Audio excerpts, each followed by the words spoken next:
we bring the positive vibes on a Wednesday as we reset for the next game. So we'll start with Judd. This is Purple Positivity Wednesday here on the show. I know this is going to be difficult. Just the fashion in which they have started 1-3 in that game against the Browns. There's a lot more things to complain. I think my sense is a lot of people and fans are just done with Mike Zimmer. Yeah. So that's kind of the tone going into this Lions game is there's a lot of people I think even just straight up rooting for losses, which, if that's how you are as a fan. How can people do that? How can people do that? I never root for losses. I think sometimes though, like if you feel like, listen, like we're just stuck in the mud and the only way to get unstuck and ultimately achieve the goal of winning a Super Bowl or whatever team you're cheering for in other sports, sometimes you need a little short-term step back for a couple steps forward. I'm not quite there with this team yet, but I think that's the vibe surrounding this game right now. So Purple Positivity Wednesday, Judd, what do you got for us? Okay, I'm going to start off with this. I'm going to start off with the expected, fingers crossed, return, Anthony Barr. Anthony Barr hasn't played since week 2 of the 2020 season when I believe he tore his triceps, if I'm not mistaken, missed the rest of 2020, dinged up his knee clearly pretty badly in training camp, has yet to play. That's a disappointment, but the return of Anthony Barr, and here's where it's a positive. I think it will help. I'm not saying it solves, but I think it will help the run defense, okay? So the return of Barr in this game, which I think we're told by Zimmer on Monday should happen, is a bit of positivity, no matter how much we now think that Barr was not worth keeping. That's almost a different discussion. He's here, and if he can play and help the run defense, positive. Don't you think, like, Anthony Barr, if he's even 90% healthy, he's going to help your run defense. Just his ability to chase players down and to move from one side of the field to the other. All due respect to these guys that have come in, Lynch and Vigil, like, yeah. Those are just guys. Like Nick Vigil was signed as depth. He wasn't signed as a guy that's going to play 800 snaps. Like, and I'm not sure how good he is against the run. I'm not sure what his PFF grade is against the run, but yeah, I think you're right. I think Barr's return will help. I don't think it's going to solve your problems, but you asked me to find a positive, and so I looked long and hard, deep within my soul, and found one.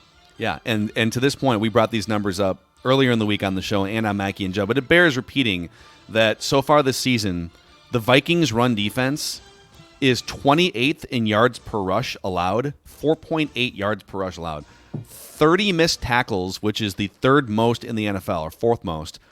And as an overall defense, the Vikings are 28th in yards per play allowed at 6.1 yards per play. And so, I don't know, Anthony Barr coming back can't make it worse. I don't think. That's the positive. You can't make it worse.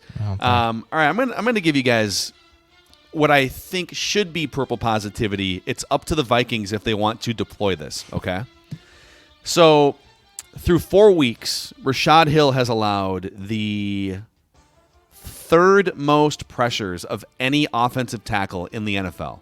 Mm-hmm. He's right there with Alex Leatherwood, who's a rookie, right? Isn't Leatherwood a rookie, or is he year 2? Was he this year or last year? I can't remember. I don't remember.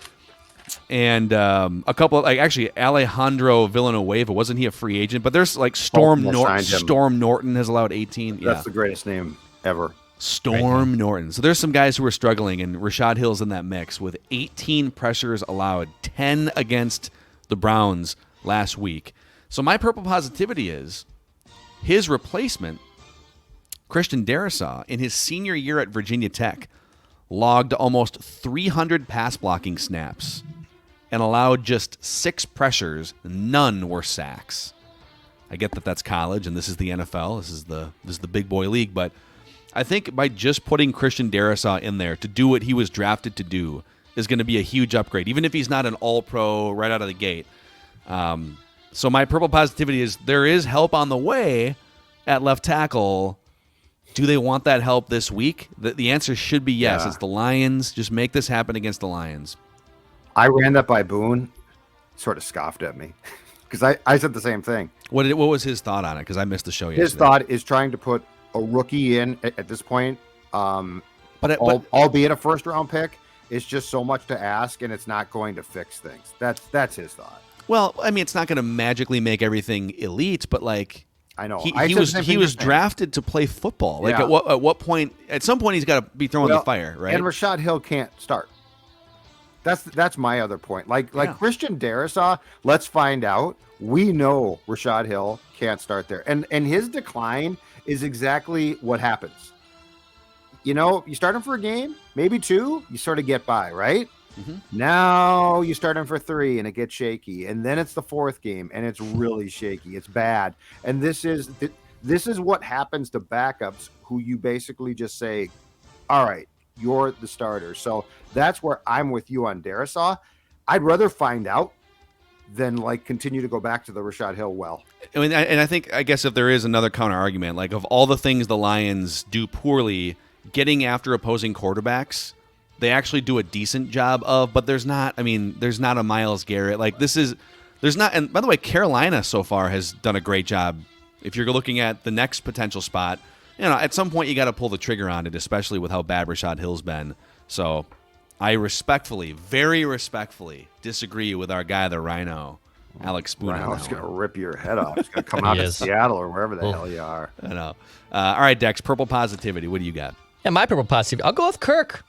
Who's not the only Kirk? You're not the only Kirk fan and defender on this show, Mackie. I'll defend Kirk here. Such a Kirk defender. I'll defend Kirk here a little bit. This from Vikings Communications. You know, we're always looking for stability at the quarterback position. We're always looking for his quarterback statistics, right? Here's our daily statistic. Let me guess. Is that whatever this is? It's going to put Kirk Cousins in the same sentence as Tom Brady and Drew Brees, right? That's my guess. No. Actually, none of those quarterbacks. But the Tom Brady and Drew Brees of Vikings quarterback history, that is. Of course. Kirk Cousins is now just the 4th quarterback to throw for 100 touchdowns in a Vikings uniform. He joins Fran Tarkington with 239. Tommy Kramer, 159. My guy, Dante Culpepper, at $135. He is the just 4th quarterback to make this list. It's remarkable. He's obviously been here, this is year 4 of Kirk, and he's already got 100 touchdowns. Good for Kirk Cousins. He joins elite company. Those are 3 of the best quarterbacks in Vikings history, so good for Kirk. He's at 100 touchdowns already. Yeah. Proud of you, buddy. I will say, you know what? I had obviously I tweet once in a while, and sometimes ruffle the feathers of people on Vikings Twitter with my negativity. Twitter. But I was swapping DMs yesterday with let me just read this real quick because I want to do this justice. There are a couple people on Vikings internet that are very staunch Kirk supporters that have respectful conversations, and I love it. So my guy Deep Tomas sent me some numbers yesterday via DM. I think he tweeted these out too. But essentially that the Vikings have only won. So in games where Kirk has a QB rating under 92, so when he has a bad game, the Vikings have only won 1 game. And other quarterbacks like Drew Brees or Russell Wilson, you know, whatever, Aaron Rodgers, that those teams will bail their quarterback out more often is the statistical thing. So that Kirk isn't getting a ton of support. And I would say that he's getting a lot less support defensively and offensive line last year and this year than before. The real year, and it's tough to go back now, but like 2018 was the real year that they needed to cash in, right? Because that was the year that the whole thing with the defense was still top 5. The offensive line wasn't as much of a train wreck. It was still pretty bad. But that was the year to really cash in. And so I would be really curious at some point, whether it's with the Vikings or whether it can happen some other place in the next 2 or 3 years before Kirk gets super old. What would he look like if he had a fully supportive, all-in, offensive-minded, and empowering head coach? Like a guy that wasn't just carving out 45 minutes on a Thursday because he has to sit down with his quarterback, but a guy that was like sending obnoxious text messages at 2 a.m. about offensive scheme and 2-minute drill, right? Like that person that you can collaborate with and feel like it's a partner, because he doesn't have that in Mike Zimmer. And I would be curious at some point in his career to see what he looks like with a guy that's like, no, dude, here's how you're going to be a dog in the last 3 minutes, or here's how you're going to get over Myles Garrett pressuring you, right? Like we're probably not going to see that with the Vikings. This is why Kyle Shanahan wanted him so badly, because that was the guy. He and McVay were the 2 guys that would have gotten the most from Kirk and would have basically not to be insulting about it, but tricked up Kirk to make Kirk in the best position possible to succeed every week. And that's why taking the cash here hurt him. I mean, it's clearly life-changing money, and that's great. But if you think about who could have affected Kirk positively from your point, those two guys, either one of those two guys would have spent their time with Kirk. Yeah. Yeah, it's an alternate reality for another episode, I guess. Tomorrow is State of the Offense, by the way. So I won't be part of that. I have Hubbard radio obligations, but you guys will dive into, I'm sure, a little Kirk Cousins talk tomorrow on the show.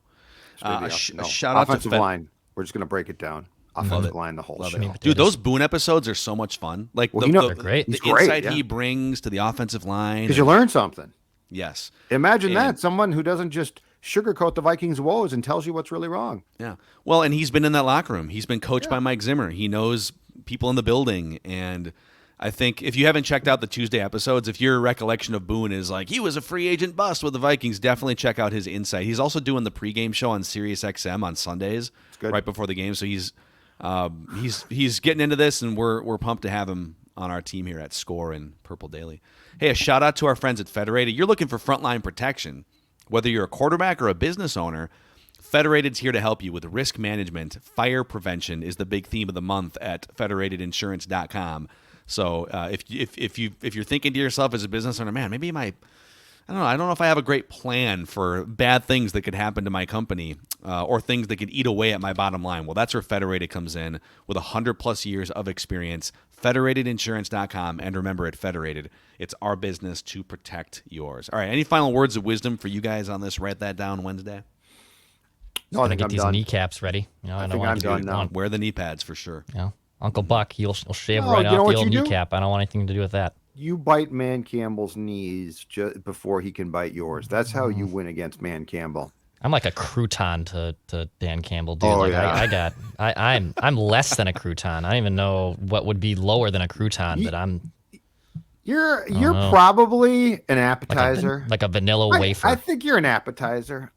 I think you're a pre-football game. You're a shrimp cocktail for sure. Yeah, Dan there we Campbell. go. That's actually a good one. Good A good shrimp cocktail is hard to find, and it's delicious.